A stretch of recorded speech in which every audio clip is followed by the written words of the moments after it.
Tayo ba kaya ang ating bayan? Kung ang ating inipubing ng pag-asa ay hindi lang nawawala.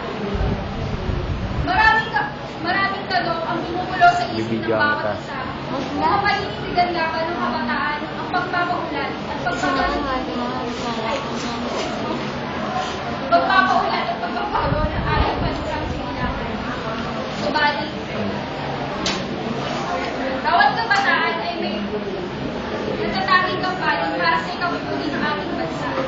Ito ay panatilihin na payapa ang ating kapaligiran. Halimbawa na lamang, ang isang batang nasa edad na 15 taon ay may pangarap na maging sundalo.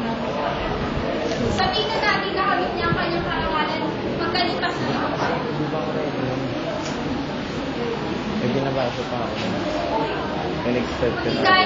Hindi dahil sa kanyang mga magulang ng kanyang sarili, di umulad ang inambayan at di makakalagin ang kapayapaan.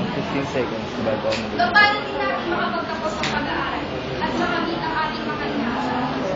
Sa wakas, tayo na ang dating mga batang umiiyak at tinatahan.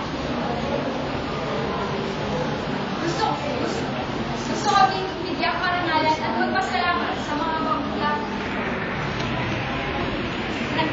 dahil sa di matawarang suporta na ibinulong nila sa atin. Dahil sa kanila, makakamit natin ang ating mga inaasahan. Ba't kulay orange? Para sa paglaran ng kapayapaan at Ano yung kodi ko?